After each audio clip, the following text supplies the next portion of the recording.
할렐루야. 이 아침에도 주님의 음성과 주님의 함께하심을 경험하며 살아가는 삶이 되시기를 바랍니다. 열왕기상 13장입니다.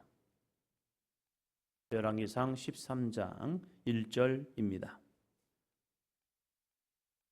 보라, 그때에 하나님의 사람이 여호와의 말씀으로 말미암아 유다에서부터 베델에 이르니 마침 여로보암이 제단 곁에 서서 분향하는지라. 아멘. 하나님께서 여로보암이라는 사람에게 왕을 삼아주십니다. 그 이유는 솔로몬 때에 이 솔로몬이 다윗처럼 점심으로 하나님을 섬겨하는데 그렇지 못하고 그가 아내들을 이방 여인들로 맞이하였고 그로 인하여서인지 그가 조금씩 하나님께 등을 돌리기 시작하면서 하나님을 향한 믿음을 잃어버립니다. 그렇다고 그의 직위, 왕이라는 사실은 여전히 남아 있었습니다. 하나님을 떠났고 이 솔로몬도 하나님을 계속 예배했을 겁니다. 어쩌면 그가 죽는 날까지 하나님을 열심히 섬긴다고 섬겼을 것 같습니다. 그러나 하나님 보실 때는 아니야, 너는 나를 섬기지 않았어 라고 하면서 하나님께서 이 다윗에게 주었던 축복을 이제 나누기 시작합니다.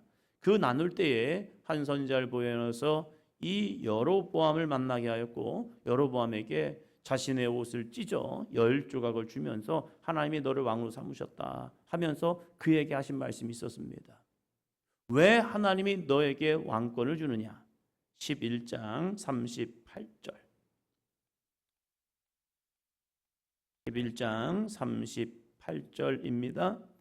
내가 만일 내가 명령한 모든 일에 순종하고 내 길로 행하며 내 눈에 합당한 일을 하며 내 종 다윗이 행한 같이 내 율례와 명령을 지키면 내가 너와 함께 있어 내가 다윗을 위하여 세운 것 같이 너를 위하여 견고한 집을 세우고 이스라엘을 내게 주리라. 아멘. 이 여로보암을 왕으로 삼아주시면서 너가 잘나서 아니야, 너가 대단해서가 아니야, 내가 너를 선택했고 내가 너를 선택한 이유는 유다의 이 시기심과 유다를 향해서 돌이키는 은혜를 주기 위해서 내가 너를 세운 거야. 근데 너에게 더 많은 걸 줄 거야. 10지파를 줄 거야. 근데 이 10지파를 주면 너는 다윗처럼 여호와의 율례와 법도를 지켜 행해. 그러면 다윗의 집처럼 견고하게 서해 줄 거야 하면서 약속해 줬습니다. 이 여로보암이 북이스라엘을 세워야 하는 하나의 방법이 뭐냐면 하나님을 전심으로 섬기는 겁니다. 그런데 여로보암이 왕이 돼 보니까 이게 세상의 환경이 그렇지 않아요. 예루살렘은 남유다에 있고 자기는 북이스라엘의 왕이잖아요. 그런데 이스라엘 백성들이 신앙을 지키겠다고 북이스라엘 사람들이 남유다의 예루살렘에 가서 제사하고 돌아오는 거예요. 그러면 정통성에 대한 문제, 나는 다윗 왕의 자손이 아니잖아요. 그런데 이 예루살렘에만 꼭 가서 예배를 해야 할까? 이 궁금함, 이게 문제잖아요. 요즘 시대에 많은 사람들이 이런 말을 합니다. 꼭 성전에 가서 기도해야 합니까? 꼭 성전에서 예배해야 합니까? 꼭 나에게 주신 내가 다니는 교회에서 예배를 해야 합니까? 여기에 대한 질문서. 네, 왜요? 하나님은 이곳에도 계시고 저곳에도 계시고 또한 우리가 이 온라인으로 예배할 때도 하나님 계시지 않을까요? 정답은 계십니다. 그러나 내가 어떠한 믿음으로 예배에 참여하려 하느냐? 때로는 우리가 어떠한 집이나 고향이나 누구를 방문할 수도 있습니다. 가지 말라는 게 아니에요. 그러나 그 방문했을 때 우리는 어떤 마음으로 하나님을 예배할 거냐? 예배를 때우는 거냐? 아니면 전심으로 예배할 거냐? 우리가 정말로 전심으로 하나님을 예배한다면 그 어느 곳이나 하나님의 나라가 될 수 있습니다. 그런데 문제가 뭐냐면 편의주의예요. 편의주의. 하나님을 사랑함보다 나를 더 사랑함 때문에 지금 이곳에서 주님을 예배한다면 이것은 어느 정도 문제성이 있다는 사실이죠. 여로보암은 왕이 되어서 13장 1절에 보니까 제단에서 서서 하나님을 예배했다는 사실입니다. 그러나 그 제단은요, 하나님을 위한 제단이 아니라 자신의 욕망을 얻기 위한 제단이었다는 사실이에요. 그가 지금 우리로 표현하면 예배를 드립니다. 그러나 그의 예배는요, 하나님의 말씀과 계명과 율례와 법도를 지키는 예배가 아니라 내 왕권을 유지하기 위한 제사였다는 사실이에요. 그러니까 그것은 무엇입니까? 하나님을 향한 제사가 아니라 우상 숭배였다는 사실입니다. 그런데 겉사람으로는 자기는 지금 뭐하고 있는 겁니까? 하나님께 제사를 드리고 있는 거예요. 어디 앞에서요? 금송아지를 만들어 놓고 그 금송아지 제단 앞에서 이것이 하나님이야. 출애굽기 32장의 모습처럼 이것이 우리를 인도한 신이야. 이것이 강한 우리의 신이야. 라고 하면서 금송아지 앞에서 그러고 있는 거예요. 그것을 뭐라고 말합니까? 성경은 우상 숭배다라고 말하고 있습니다. 하나님은 그에게 분명히 말씀했습니다. 너의 나라가, 너의 자녀가, 너의 가문이 서기 위해서는 다윗처럼 여호와의 계명과 율례와 법도를 지켜. 그러면 내가 다윗의 집처럼 강하게 해줄 거야. 했음에도 불구하고 내 눈에 보여지는 염려, 현실, 문제로 인하여서 그의 신앙에 자그마한 틈, 자그마한 타협이 시간이 가면 갈수록요, 북이스라엘은 성경이 이렇게 말합니다.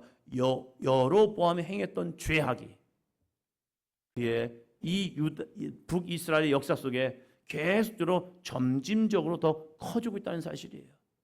첫 길이 잘못되니 이 북이스라엘이 부강해지는 것 같았지만 그 부강함이 오히려 그들의 독이 되는 모습밖에 되지 않았다는 겁니다. 오늘 우리의 신앙은 어떻습니까?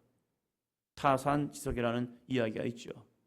다른 사람의 문제, 다른 사람의 이 사건을 통하여서 나 자신을 되돌아봐야 하는데 너는 너고 나는 나야. 남유다가 이렇게 찢어진 이유가 무엇이냐? 하나님을 버렸기 때문이다. 그런데 여로보암은 나는 지금 하나님을 섬기고 있잖아. 내가 지금 여호와의 제단 곁에 서 있잖아. 나 지금 하나님을 예배하고 있는 거거든. 그런데 한 선지자를 통하여서 하나님은 여로보암을 경고하고 있습니다. 너 나 섬긴 거 아니야 하면서요. 그러면서 이 선지자의 사건이 쭉 벌어지다가 또 마지막 이 13장 결론 부분에서는 이렇게 말합니다. 33절입니다. 13장 33절. 여로보암이 이 일 후에도 그의 악한 길에서 떠나 돌이키지 아니하고 다시 일반 백성을 산당의 제사장으로 삼되 누구든지 자원하면 그 사람을 산당의 제사장으로 삼았으므로. 아멘. 이 일 후에도 하나님의 경고하심이 있고 하나님의 경고하심이 있고 하나님의 경고하심이 있음에도 불구하고 왜 하나님이 경고하실까요? 한 가지입니다. 회개하라, 천국이 가까이 왔느니라. 돌이켜. 그런데 문제가 발생하면 돌이키는 듯해요. 선지자가 와서 여로보암에 경고했을 때 그의 손이 말라버립니다. 굳어버렸은 거죠. 그래서 펴지 않는 거예요. 접히지 않는 거예요. 그러니까 위기의식을 느끼고 나 좀 위해서 기도해 줘. 내가 정상적으로 회복되게 해줘. 그러면서 기도했더니 또 펴졌어요. 그리고 또 뭐합니까? 여전히 그는 돌이키지 않습니다. 문제는 해결되기 위해서 애썼지만 자신의 근본 하나님을 향한 믿음을 되찾기 위해서 회개했다, 돌이켰다 하지 않아요. 머리로는 다 알지요. 내가 지금 이 길을 가고 있는 이유, 내가 이렇게 되는 이유, 선지자를 통하여서 또한 이 자신의 자녀들이 하루아침에 싹 죽어버리는 그러한 모습을 미리 알게 되죠. 그럼에도 불구하고 말합니다. 이 일 후에도 그의 악한 길에서 떠나 돌이키지 아니하고, 이러한 메시지가, 이러한 경고가, 이러한 하나님의 말씀이 주어짐에도 불구하고 여로보암은 악한 길에서 떠나 돌이키지 아니하였다는 거죠. 우리에게는 얼마나 많은 소식들이 들려옵니까? 예전에는 2580 여러 가지 시사 프로그램, 교회에 대한 여러 가지 이 경고함이 세상 사람을 통하여 교회에 들려졌어요. 그런데 의외로 우리 자신이 볼 때 나는 아니죠. 우리가 그러한 메시지가 하나님께서 사람을, 교회 사람들, 목사들, 교회 성도를 통해서 메시지가 증거됨에도 불구하고 듣지 않으니까 이제는 사회 매스컴을 통해서 교회한테 경고의 메시지를 계속 불고 있다는 거예요. 너희들이 정신 차려야지. 너희들이 믿음 안에 살아야지. 그리스도에 산다는 것은 이런 거잖아 하면서 아예 세상 사람들이 여러분들이 사는 모습이 이거 아니에요? 이렇게 살아야 하는 거 아니에요? 함에도 불구하고 하나님도 이해하셔요. 이게 뭡니까? 바로 여로보암의 신앙이 되어버렸다는 사실이에요. 여로보암을 하나님이 존귀한 자로 만들어주셨지만 하나님의 말씀을 버리는 순간 그 존귀함에서 떨어져 하나님의 심판만이 그에게 존재했다는 사실이에요. 그러면서 이렇게 말합니다. 34절이요. 이 일이 여로보암 집에 죄가 되어 그 집이 땅 위에서 끊어져 멸망하게 되느니라. 한순간에는 존귀한 자가 되었지만 그의 집이 죄가 되었고 그 집이 땅 위에서 끊어져 멸망하게 되니라. 여러분, 하나님의 심판의 메시지는 나에게도 동일하게 증거되고 있다는 사실입니다. 축복만이 아닙니다. 하나님의 심판의 메시지도 끊임없이 들어야 한다는 사실이에요. 그래서 여러분에게 신명기 말씀을 통하여 나눴던 이유가 그겁니다. 신명기에는 하나님의 축복은 이만큼 있다면 하나님의 저주의 메시지가 더 큽니다. 왜요? 세상이 우리를 그냥 놓지 않기 때문에 그래요. 사단이 우리의 신앙을 그냥 내버려 두지 않는다는 거예요. 어떠한 상황과 형편이 되면요, 사단은 끊임없이 우리의 마음을 충동합니다. 그것이 내 안에 쓴 뿌리이기도 합니다. 이것을 내가 제거한 듯 하지만 어느 순간이 되면 다시 훅 일어나고 있다는 사실이에요. 그때 내가 하나님의 말씀과 씨름해야 합니다. 그 말씀과 싸워 이겨내야 합니다. 왜요? 우리에게는 거룩한 영생이라는 목표가 있기 때문입니다. 그때까지 그것을 향하여 그 하나님의 나라가 이루어지기까지 나는 죽고 내 안에 오직 예수 그리스도만 서로 살아갈 수 있는 아름답고 복된 한날의 삶이 되기를 축원합니다.